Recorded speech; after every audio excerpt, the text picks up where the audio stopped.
What would you think if the most dangerous warship in the galaxy looked like it should have been thrown away 100 years ago? What would you think if humanity's oldest, most damaged, most patched-together ship was also the one every human admiral feared the most? Before we step inside this strange old ship, give this video a like, subscribe to the channel, and share it with someone who loves stories where humanity turns weakness into something terrifying. The Galactic Intelligence Directorate had files on every human warship in active service. That was their job. They watched fleets. They measured weapons. They tracked shipyards, engine trials, crew movements, military budgets, repair schedules, and secret deployments. Their database was considered the most complete military archive in the known galaxy. It was updated every hour. It was checked by 17 different intelligence networks. It covered more than 40 star systems. If humanity launched a new vessel, the Directorate usually knew about it within 3 days. They knew the designation. They knew the class. They knew the crew size. They knew the type of engines. They knew the armor rating, the weapon layout, the shield output, and sometimes even the name of the captain before the ship left dry dock. They were very good at their work. That was why the file marked TSS-001 made no sense at all. Subdirector Vayaris had been staring at the file for almost 3 hours. She was one of the Directorate's best minds. For 12 years, she had studied human military behavior. She knew their patterns better than almost anyone outside human space. She knew their battle history. She knew their shipbuilding habits. She knew how their admirals spoke in public and how they acted in private. And still, humans confused her. They were not like other species. Most species became stronger by replacing what was old. They removed outdated ships from service. They retired old weapons. They deleted failed systems. They rebuilt everything cleanly. Humans did not. Humans kept things. They repaired them. They modified them. They added new parts to old parts. They made strange systems work together even when every proper engineer said they should not. Then they gave the result a name, treated it like family, and sent it into battle. Vayaris had always found that habit strange. But the endurance was more than strange. The file on her screen said the ship had been commissioned 187 years ago. 187 years. The Endurance was the oldest active hull in the Terran Space Navy. Not by a small margin. The next oldest active ship was more than 60 years younger. The Endurance had started life as a Valor-class heavy cruiser. At the time, the Valor class had been strong, fast, and respected. But that was almost 2 centuries ago. The entire class had been retired 140 years earlier. Every other Valor-class ship had been scrapped, sold, turned into training platforms, or placed in museums. Every one except the Endurance. The Endurance was still listed as active combat service. Not ceremonial. Not reserve. Not museum attached. Active combat service. Vayaris leaned closer to the display and opened the technical record. The primary weapon array had been replaced 6 times. The first replacement used technology from the early expansion wars. The second used technology from the border conflicts. The third used experimental magnetic launch rails. The fourth used particle stream emitters.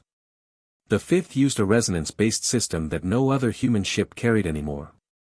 The sixth was listed as classified, which irritated her more than she wanted to admit. The engine core had been rebuilt 3 times. The shield grid had been redesigned so many times that the notes said the current system no longer matched any standard Terran pattern. The hull plating was even worse. Some sections were made from ancient ceramic alloy. Some used modern layered carbon steel. Some used high-density starship armor from a war that ended before most current admirals were born. Other parts had been repaired with materials Vayaris could not identify. Nothing matched. Nothing was clean. Nothing was elegant. By any reasonable engineering standard, the ship should not have been able to fly. And yet it flew. That was not the part that disturbed her. The part that disturbed her was the threat classification. Humanity's own internal threat system rated the Endurance as Omega. Omega was the highest threat level in the Terran Navy. It was not used lightly. According to every source Vayaris could find, Omega was reserved for assets that could change the result of a major strategic battle by themselves. The Endurance was a 187-year-old cruiser with mismatched engines, patched armor, outdated systems, and weapon arrays from 6 different generations. And humanity considered it one of the most dangerous things in space. Vayaris checked the classification again. Omega. No error. No downgrade. No historical note. Current status, Omega. She had 17 sources inside the Terran Navy. Some were paid informants. Some were diplomatic contacts. Some were analysts who enjoyed talking too much after 3 drinks. Not one of them could explain why the Endurance was still active. Not one of them could explain why the ship was classified as Omega. Most of them refused to even discuss it. One human officer had given her only a single sentence. Do not mistake old for weak. 3 months later, the Keth sovereignty declared war on the Terran Republic. No one was surprised. The Keth had been preparing for war for 4 years. They had created border disputes. They had complained about trade routes. They had moved fleets closer and closer to human territory. They had withdrawn from council agreements. They had increased military production. Every government in the Galactic Council had seen the war coming. Most of them had quietly decided not to get involved. The Keth sovereignty was the second largest military power in the known galaxy. Their fleet had almost 70,000 warships. Their command structure was strict. Their officers were disciplined. Their crews were trained from childhood to value order, obedience, and victory. Their leader was High Commander Dravath. Dravath was not foolish. He was not emotional. He was not a reckless warlord shouting from a throne. He was calm, careful, and dangerous because he understood war as a system. For 20 years, he had modernized the Keth fleet. He had upgraded their ships, improved their targeting systems, and trained their captains to move with terrifying precision. Humanity had only 19,000 warships. But humanity had a reputation. They did more with less. They took bad odds and made them worse for everyone else. The first major battle of the war would happen at Kepler's Junction. Kepler's Junction was not a rich system. It had no beautiful planets, no famous cities, and no cultural value. But it had 3 jump points. Those jump points connected human inner space to several outer colonies. Whoever controlled Kepler's Junction could control the movement of fleets across the region. So the Keth sent 400 warships to take it. Their plan was simple. Arrive fast. Strike hard. Seize the junction before humanity could gather a full response. It was standard Keth doctrine. It had worked 11 times before against other species. Humanity responded by sending 1 ship. The Endurance. When High Commander Dravath received the intelligence report, he read it twice. Then he called Subdirector Vayaris. The Directorate often gave military advice to major governments, and Dravath wanted an answer. The communication opened inside his command chamber. His face was still. His voice was controlled. They sent 1 ship, he said. Yes, Vayaris replied. Against 400? Yes. This ship. He raised his tablet so she could see the file. TSS-001. The Endurance. Yes, Vayaris said. Dravath looked down at the file, then back at her. Is this a mistake in your intelligence? Vayaris had asked herself the same question for months. No, she said. The deployment order is confirmed. Humanity sent the Endurance to Kepler's Junction. Why? Vayaris did not answer at once. Because she did not know. And she hated not knowing. That, she said finally, is exactly the question. The Endurance arrived at Kepler's Junction 14 hours before the Keth fleet. It did not hide. It did not use the gas giant for cover. It did not mind the jump points. It did not position itself behind a moon or near a gravity well. It flew to the center of the system. Then it stopped. And waited. Captain Mara Chen stood on the bridge of humanity's oldest warship and watched the tactical display. The Keth fleet was 12 hours away. 400 ships. They were moving with the calm confidence of a force that believed the battle was already decided. Captain Chen was 47 years old. She had commanded the Endurance for 9 years. Before her, Captain Davis had commanded it for 11. Before Davis, Captain Okafor had commanded it for 8. The Endurance had a tradition of long commands. Captains did not leave quickly. Some stayed until retirement. Some stayed until injury. Some stayed until the ship, in its own strange way, seemed ready to let them go. Chen looked around her bridge. It did not look like the bridge of a legendary warship. The consoles were worn. Some panels had been replaced with newer models, while others looked old enough to belong in a history display. The lighting was uneven. The floor plating had scratches from generations of boots. Several systems had handwritten notes taped beside them because the official interface had never been updated properly. To an outsider, the bridge looked messy. To Chen, it looked alive. Commander Torres stepped beside her. He was her executive officer. 38 years old. Sharp eyes. Calm voice. 6 years aboard the Endurance had taught him not to panic when reality became unreasonable. The Keth have confirmed our position, Torres said. They know we are here. Good, Chen said. They are not changing formation. Of course they are not. Torres glanced at her. 400 ships against one old cruiser, Chen said. Why would they change formation? Torres gave a small nod. Admiral's orders were to hold the junction, he said. Chen looked at the display. Then we hold the junction. Torres stayed silent for a moment. Then he said, Captain, permission to ask a dangerous question. You are going to ask it anyway. The crew is asking why we are here alone. They know why. They know the official reason, Torres said. They want to know the plan. Chen turned slightly.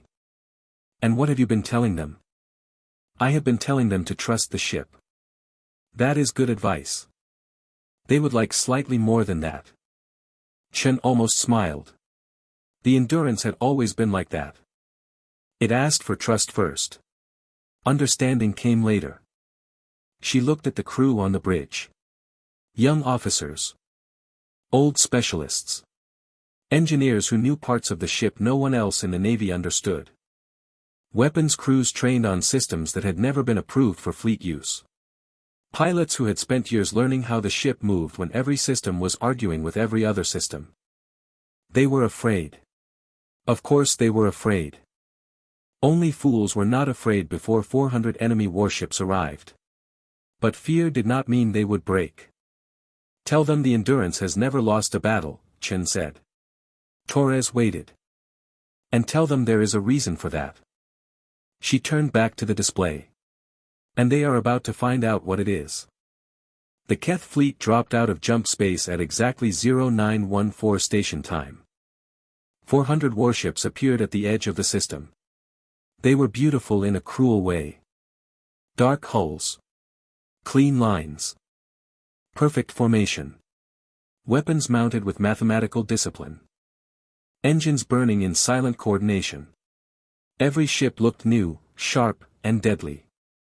High Commander Draveth stood on the bridge of his flagship and studied the sensor display. There it was. One ship. One old, scarred, patched-together human cruiser sitting alone in the center of the system. It looked almost insulting. Hail them, Draveth said. The channel opened. Captain Mara Chen appeared on his screen. She did not look desperate. She did not look angry. She did not even look impressed. That bothered him. Humans were emotional in battle. Sometimes they shouted. Sometimes they joked. Sometimes they smiled when they should have been afraid. Chen did none of those things. She looked like someone waiting for a conversation she already knew would happen. Captain Chen, Draveth said. I am High Commander Draveth of the Keth Sovereignty. You are one ship. Yes, Chen said. You are one very old ship. The oldest in the Terran Navy, she said. You are sitting in a system I intend to take. You are welcome to try. Draveth studied her face. He searched for fear. He searched for hidden panic. He found something worse. Confidence. Not arrogance. Not false courage. Just calm confidence, deep and steady. I have 400 warships, he said. I can see that. You have one. I have the endurance, Chen said. She spoke the name carefully. As if it meant more than the word itself. That is different from having one ship. Draveth stared at her for one more second. Then he closed the channel. Destroy it, he said. The first Keth strike group moved forward. 40 ships. A standard vanguard. More than enough to destroy a single cruiser. They accelerated cleanly, weapons charging, shields raised, formation perfect. The Endurance did not move. It sat in the center of the system while 40 Keth warships rushed toward it. On the bridge, Commander Torres watched the distance shrink. The crew was at battle stations. Every person aboard had studied the briefings. They had heard the stories. They had trained on the systems. They knew the Endurance carried things no other ship carried. But knowing a thing in a briefing room was not the same as feeling 40 enemy ships approach with weapons hot. 30 seconds, the weapons officer called. Hold, Chen said. The bridge stayed quiet. 20 seconds. Hold. Their weapons are locked. I know. Chen's voice did not change. The Keth Vanguard entered firing range. Chen said one word. Now. If you are enjoying this kind of sci-fi story, press like so the channel knows you want more, subscribe before the Endurance opens up, and share this video with a friend who thinks old machines cannot still be monsters. What happened next would take the Galactic Intelligence Directorate 6 weeks to understand. Even after that, their final report included 17 sections marked, Mechanism Unknown. The Endurance fired. Not only from its visible weapons, though those fired too. Its forward guns struck 3 Keth ships in the opening seconds with impossible accuracy. Those guns were old, at least on paper. They should not have been able to track modern strike vessels at that range with that kind of speed. But the real damage came from somewhere else. The Keth sensors did not detect the systems before they fired. They did not recognize the power signatures. They did not know what they were looking at. Because the Endurance was not just a warship. It was a library.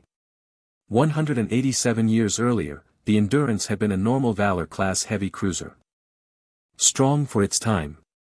Useful. Reliable. Nothing more.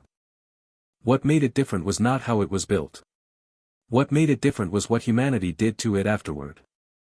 Every time the Terran Navy created a new weapons technology, they tested it on the Endurance first. At first, the reason was simple. The ship was old. The Navy understood it well.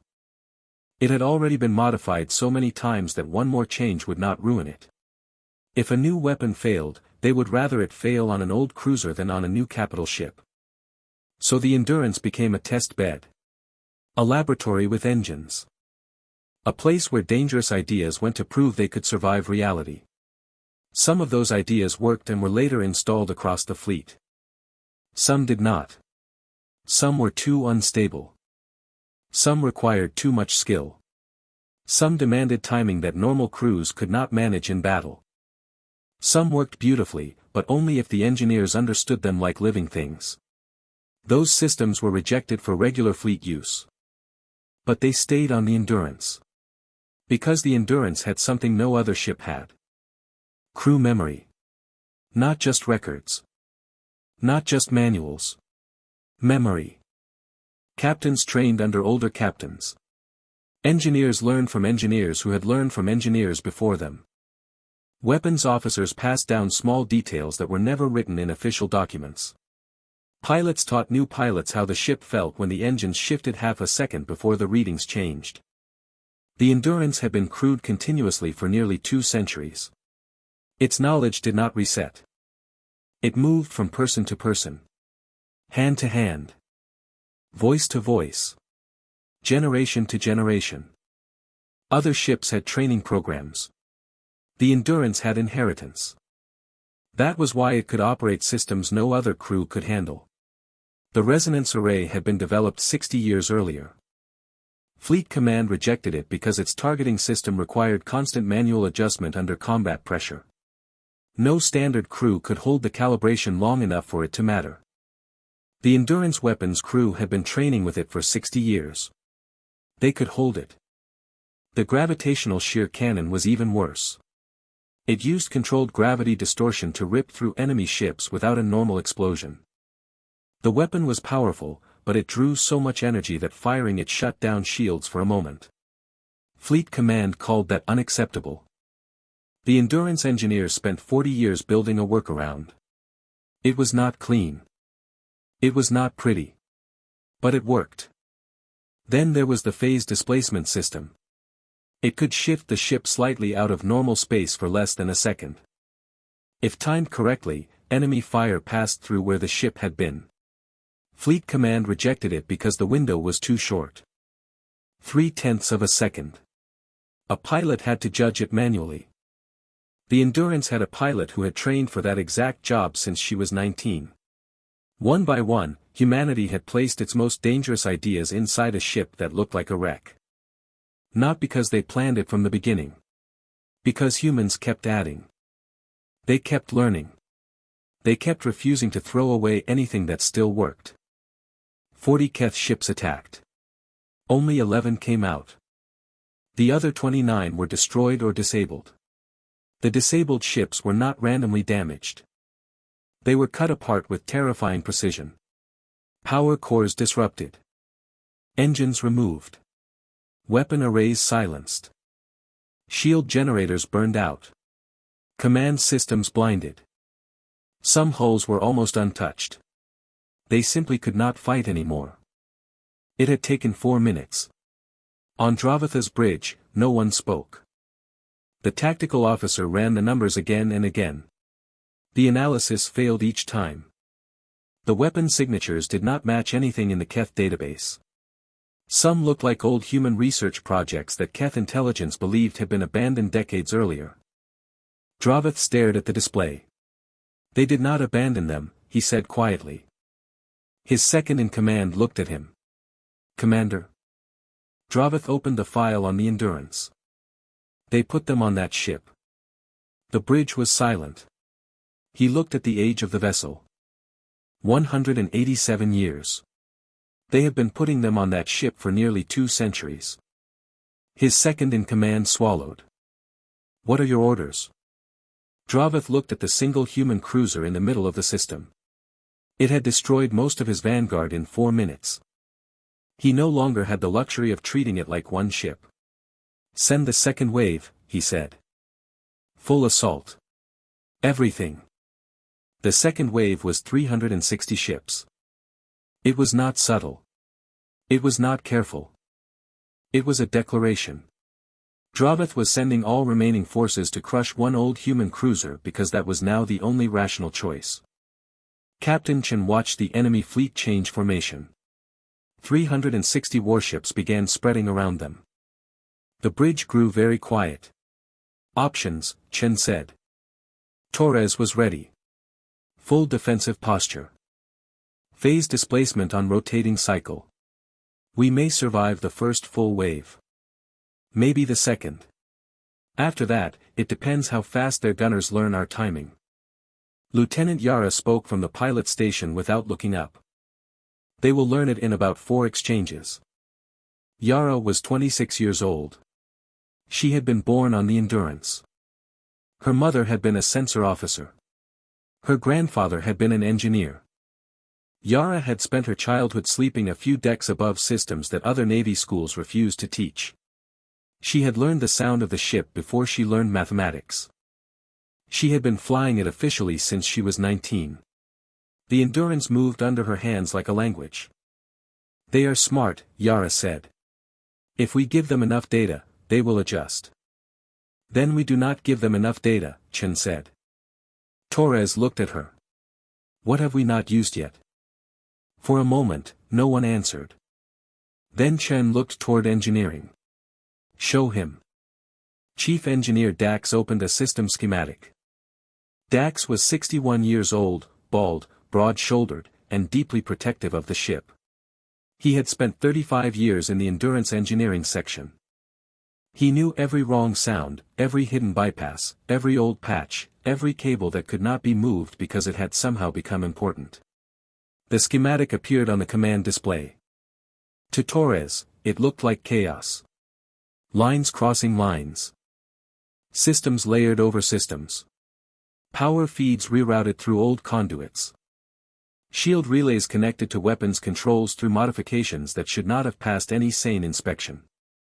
Dax pointed at a section near the core. This, he said. Torres frowned. What is that? We call it the inheritance. Official designation. It does not have one. Why not? Because officially, it does not exist. Torres looked at him. Dax continued. The Endurance has been gathering modifications for 187 years. Some of those modifications interact with each other. At first, we thought it was just interference. Strange feedback.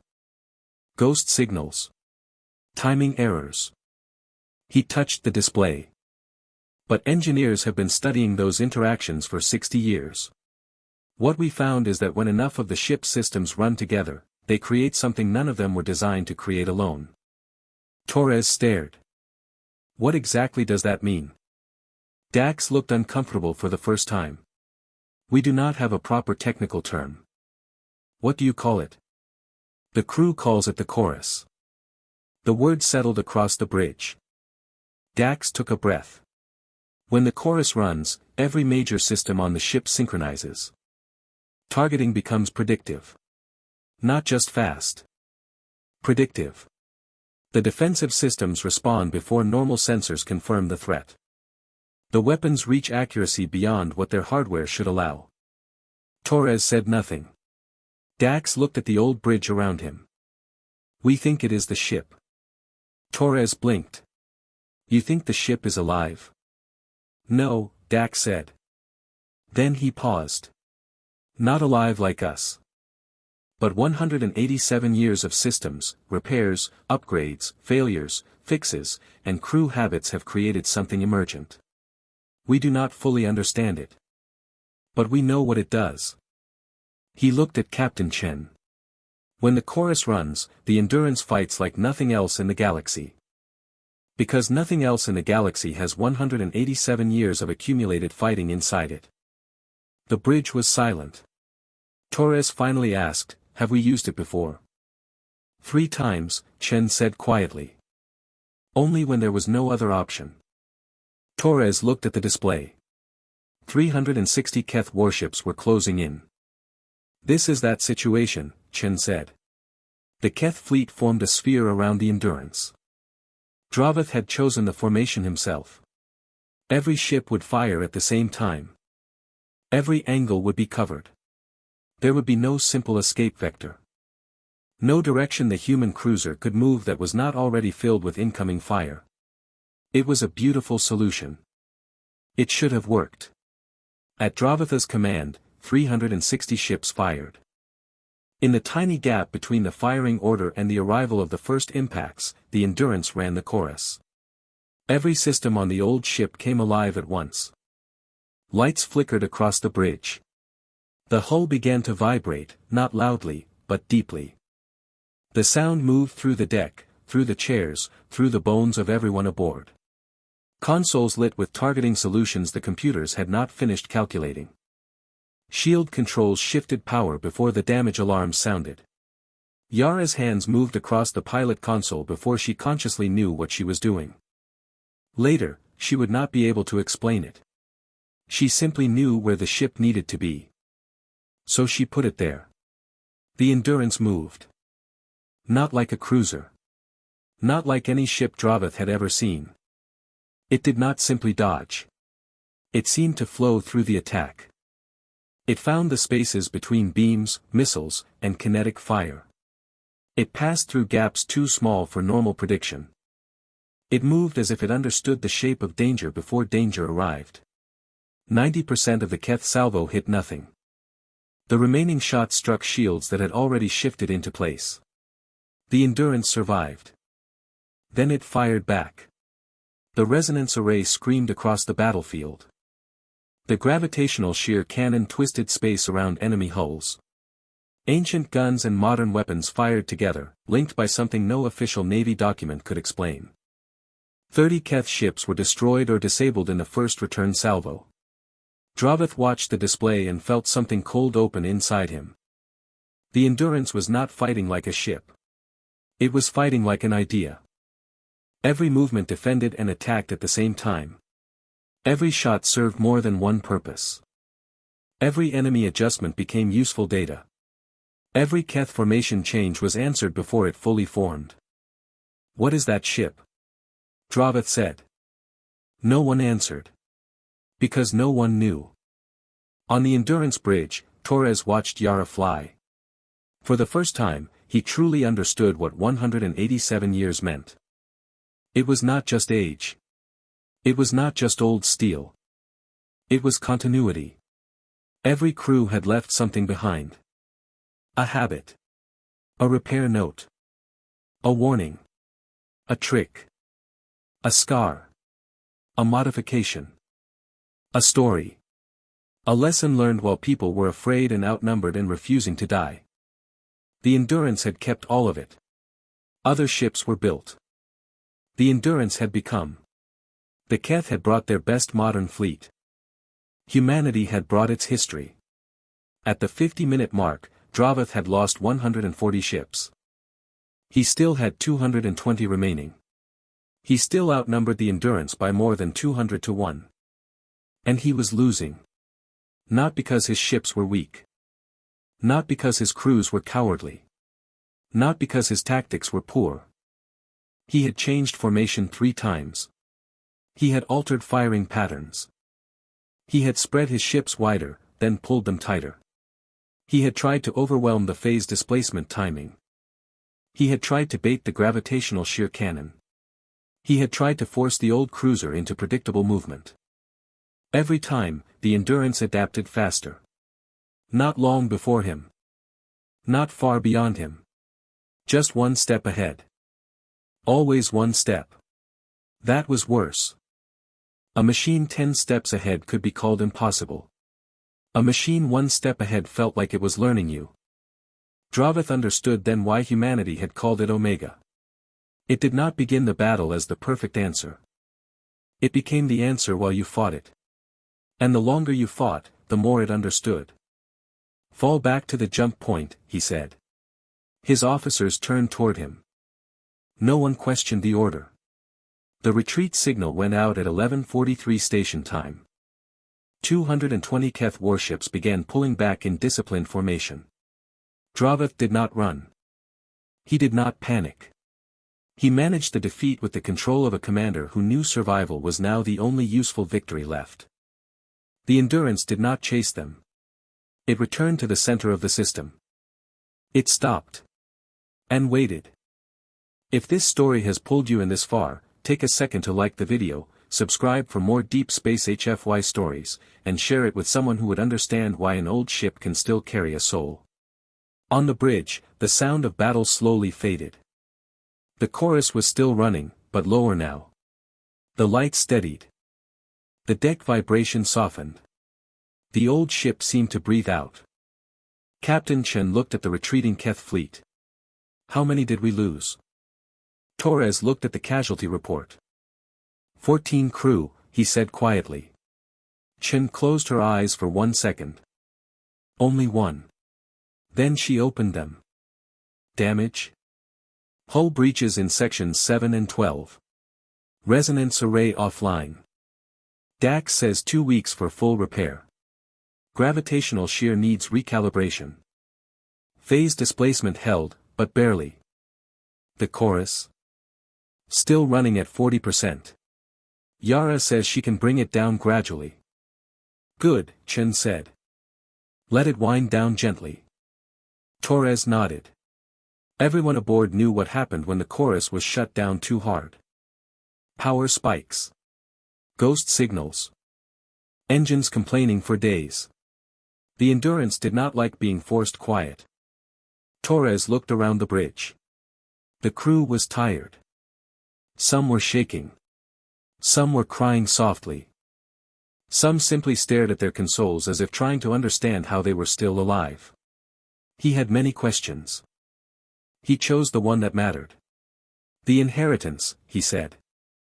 Does it always work like that? Chen was silent for a moment. No, she said.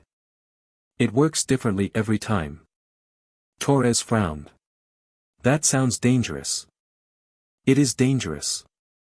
Then how do we trust it? Chen looked at the old bridge. Because the chorus is not a fixed weapon. It is not a button that does the same thing every time. It is the ship using everything it has against whatever is in front of it.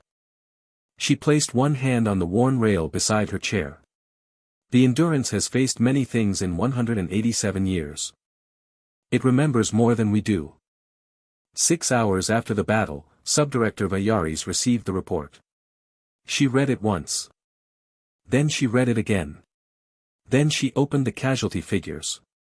Keth losses, 174 ships destroyed or permanently disabled. Human losses, 14 crew. Vayaris sat very still. The weapons analysis was 40 pages long. It listed energy spikes, gravity distortions, shield behavior, weapon signatures, and movement patterns that no standard model could explain. The final sentence was the most honest thing her analysts had ever written. We cannot fully account for the mechanisms by which TSS-001 achieved these results. Vayaris leaned back in her chair. For 3 months, the Endurance file had bothered her. Now it finally made sense. The ship was not dangerous because it was new. It was dangerous because it was deep. That was the mistake every non-human analyst had made. They had looked at age as weakness. Humans did not see age that way. To humans, age could mean memory. It could mean experience. It could mean scars that taught lessons. It could mean hands that had repaired the same machine 1,000 times until they knew its moods better than any manual. Other species replaced old things to improve. Humans added to them. They kept what worked. They repaired what broke. They modified what failed. They placed new ideas beside old ones and forced them to cooperate. The Endurance was the purest form of that habit. It was not just a ship. It was 187 years of human military thought stored inside one hull. Every system too unstable for other ships. Every weapon too difficult for normal crews. Every defensive idea too strange for standard doctrine. Every dangerous experiment that had almost been forgotten. The Endurance had taken all of it. Learned it. Carried it. Made it part of itself. It was humanity's oldest active ship. But it was also humanity's deepest weapon. High Commander Draveth wrote his report over 3 days. The facts were easy. The explanation was not. How did he explain what it felt like to send 400 warships against one cruiser and watch that cruiser answer with almost 2 centuries of buried human invention? How did he explain that the ship did not simply survive? It learned. Every attack gave it more information. Every formation change taught it something. Every attempt to trap it made it harder to trap again. In the final section of his report, Draveth wrote with unusual honesty. The Terran vessel TSS-001 should not be engaged directly under any circumstances. It is not a conventional military asset and cannot be analyzed as one. It represents an accumulation of human military knowledge spanning nearly 2 centuries. Its crew operates through inherited expertise rather than standard training alone. In practical terms, the ship becomes more dangerous the longer the battle lasts. Every adaptation we made was anticipated and countered. Every tactic we used became data that improved its response. I have no recommendation for defeating it. He paused before writing the last part. Then he continued. We did not lose to a ship today. We lost to 187 years of practice. 3 weeks after the Battle of Kepler's Junction, the Keth sovereignty requested a ceasefire. The negotiations were long. They were not friendly. The Keth still had pride. Humanity still had anger. Colonies had been threatened. Ships had been lost. Families had received names in sealed messages. But both sides understood the truth. The Keth did not want the war to continue. Not after Kepler's Junction. Not while the Endurance remained active. During the third week of talks, the Keth lead negotiator looked across the table at the human delegation. He had asked many questions about territory, trade, prisoners, and border rules. But there was one question he had been saving. The Omega classification, he said. Ambassador Cole, the human lead negotiator, looked up calmly. Yes. Your own threat assessment for the Endurance. When was it assigned? Cole smiled slightly. 93 years ago. The Keth negotiator froze. When the ship was already 94 years old. Yes. It has been classified Omega for 93 years. That is correct. The Keth negotiator stared at him. How? Cole folded his hands. The Endurance gets more dangerous every year. The classification only acknowledges reality. The room went quiet. The Keth negotiator spoke again. How old will it be before you retire it? Cole considered the question seriously. Our current projections suggest the Endurance will remain combat effective for at least another 60 years. The negotiator's eyes narrowed. And after that? Cole's smile became smaller. Honestly, by then, we are not entirely sure what it will be capable of. He paused. Neither is it. The Keth negotiator sat back. You built a ship that can surprise itself. Cole shook his head gently. We built a ship that keeps learning. He looked across the table. That is almost the same thing. On the Endurance, Captain Chen stood in engineering beside Chief Engineer Dax. The battle had been over for weeks, but the ship still carried the marks. Repair crews moved through narrow spaces. Panels were open. Cables hung like veins. The resonance array had been partly rebuilt. Several old conduits had been replaced with new ones that did not match anything around them. The engineering section looked impossible to anyone who did not belong there. To Dax, it looked normal. How long? Chen asked. 10 days, Dax said. Maybe 12. He placed one hand on a patched conduit. She took a beating. She always does. She always comes back. Dax said it simply. Not like a slogan. Like a fact. He had seen the Endurance survive things that should have ended it. So had his mentor.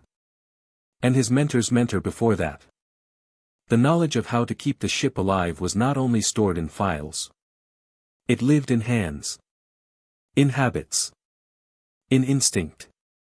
Chen looked around the engineering deck. Mismatched parts. Old repairs. New systems. Strange junctions. Warning labels written by people long dead. Small marks left by engineers so future engineers would know what not to touch. 187 years of work. 187 years of care. Do we understand what the chorus was doing? Chen asked. Dax shook his head. Not completely. Best theory. Dax sighed. The systems have been interacting for so long that they are not just running beside each other anymore. They respond to each other. Influence each other. Correct each other. He searched for the right words. It is like a crew. Chen looked at him. A crew? A new crew is just people in the same room, Dax said. A good crew becomes something else.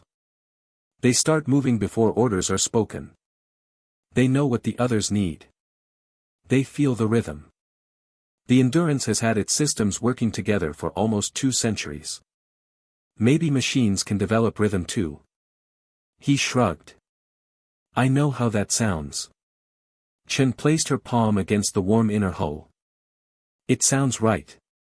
The metal was always warm in engineering. Heat from old systems. Heat from new systems. Heat from machines that had worked too long and still refused to stop. Chen thought of the 14 crew members who had died at Kepler's Junction. She knew their names. She had repeated them until they became part of her. That was what captains of the Endurance did. They remembered. The ship remembered in steel. The captain remembered in silence. She thought about all the people who had stood where she stood. The first captain who had taken a new Valor-class cruiser into service. The engineers who had installed the first strange test weapon. The crews who had survived battles, failures, fires, hull breaches, and impossible repairs. Every one of them had left something behind. The Endurance was not haunted. Not exactly. But it was full of people who had refused to let it die. What do we add next? Chen asked. Dax grinned. It was the grin of an engineer who had been waiting for permission to cause trouble. Funny you ask, he said. Titan Labs has a new propulsion concept. Fleet Command rejected it for standard use. Why? Too unpredictable. Requires too much intuitive calibration. Chen looked at him. Dax's grin widened. So of course, I told them we might be interested. Chen smiled. Tell them we will take it. The ceasefire between the Terran Republic and the Keth sovereignty was signed 41 days after the Battle of Kepler's Junction. The treaty held. The Keth withdrew from disputed border systems. Trade routes reopened under new rules. Prisoners were exchanged. The Galactic Council praised diplomacy, as if diplomacy had been the thing that stopped the war. But every military command in the galaxy knew better. The war had changed because of one ship. One old ship. One broken-looking ship. One ship that should have been too outdated to matter. TSS-001, the Endurance, returned to active service 11 days after the battle. Its crew was restored. Its damaged sections were repaired. Its systems were recalibrated. 2 new experimental technologies were installed, both rejected by the wider Terran Navy for being too unstable. The Endurance accepted them like it had accepted every dangerous idea before. The Omega classification remained. No one in humanity suggested lowering it. No one outside humanity argued anymore. Because now they understood. Or at least, they understood enough to be afraid. The Endurance was not the most dangerous human ship because it was the strongest. It was not the fastest. It was not the largest. It did not have the cleanest systems, the newest weapons, or the most beautiful hull. It was dangerous because it carried everything humanity refused to forget. Every failed idea that still had a spark of use. Every weapon too strange to standardize. Every repair made under pressure. Every lesson learned the hard way. Every crew that came before. Every captain who stood on that bridge and chose to trust the old ship one more time. The galaxy had thought humanity was foolish for keeping broken things. They had laughed at the patched hull. They had mocked the mismatched systems. They had called the Endurance obsolete. Then 400 Keth warships arrived at Kepler's Junction. And the oldest broken ship in humanity's fleet taught the galaxy a very simple lesson. Some things are not old because they survived by accident. Some things are old because nothing has managed to kill them yet. And somewhere in human space, the Endurance kept flying. Scarred. Unpretty. Unreasonable. Still learning. Still waiting. Still dangerous. So the next time the galaxy looked at an old human machine and wondered why humanity had not thrown it away, wiser commanders would remember Kepler's junction. They would remember the Keth fleet. They would remember the impossible cruiser sitting alone in the center of a star system. And they would understand the truth too late. Humanity does not keep old things because it is sentimental. Humanity keeps old things because sometimes, after enough time, enough care, enough scars, and enough stubborn hands, an old thing becomes something new again. Something deeper. Something wiser. Something that knows how to survive. Something that knows how to fight. Something that remembers. And if that old thing is a human warship, patched together across 187 years, carrying every dangerous lesson humanity ever learned among the stars, then the galaxy should not ask why humanity labeled it Omega. It should ask why humanity was calm enough to label it only Omega. Before you leave this story behind, give the video a like, subscribe for more human-first sci-fi, and share it with someone who believes the oldest warrior in the room is often the one you should fear most.